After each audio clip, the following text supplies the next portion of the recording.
And how did you feel the first time that you put on the Superman costume? It was a very special feeling. The Superman costume literally has a physical energy about it. It's something you can almost see. You can't explain it.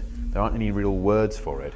But I think it's just down to the love and the respect and how the people who put the suit together and came up with it held Superman in such high regard.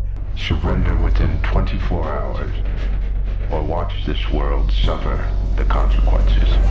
Was it hard, the training to be Superman? Yes, it was hard. It was very hard, and it would have been a lot more difficult had I not trained with Mark Twight and Mike Blevins from Jim Jones. They made it a lot easier than it could have been. I mean, they pushed me very hard physically, but they were very aware of the psychological aspect of training, and their knowledge about that really, really helped me go through it. Didn't stop, the pain in the gym, but they made sure no damage was done and that there was a respect and an enjoyment of the training. I read that you had a bit of a food coma after shooting the ab scene.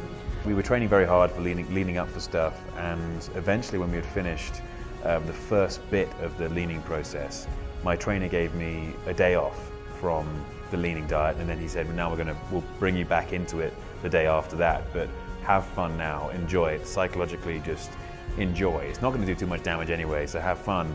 And Debbie Snyder and Zack Snyder bought me an apple pie and a tub of ice cream and put that in my trailer for when I got back after work. And then I ordered a giant pizza on top of that for myself and just crushed the whole thing. It was absolutely delicious, and then passed out in a food coma because my body just was not used to dealing with that much food. You've read the comics, you're a big fan of the comics. So is there a certain story that you would like to see in a sequel? Yes, I think there's lots of stories that can be told. I think there's certainly an interesting idea involving Kandor and Brainiac because, with the Kryptonian race and Kal-El feeling like sort of he's a loner in the universe, I think that would add an interesting dimension. But I think there's a great thing with Doomsday there as well. That would obviously come a lot later, I think, in any kind of sequel program. But there are so many options to tell different stories. Before we finish, I want to ask you a couple of Twitter and Facebook questions. We got a lot today. Okay. We asked the guys.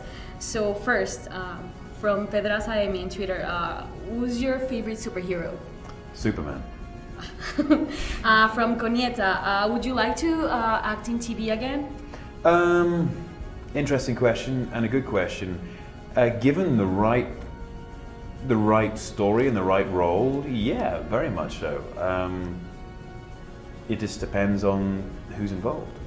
And from Facebook, from Maynard Espinosa, who would win in a match between Batman and Superman? A very interesting battle there, and the great answer to that is that there is no clear answer. They're so very different in their abilities and powers and the way they operate in the DC world, yet both could take either one out. Just you don't know how it's going to happen. It would definitely provide an interesting matchup, but I wouldn't know the answer. I won't betray them. You already have. What would you say was the best advice that Zack and Christopher gave to you? Enjoy it. Enjoy the ride, because this is only going to happen once. This moment in my life is only going to happen once, and they just said, enjoy it.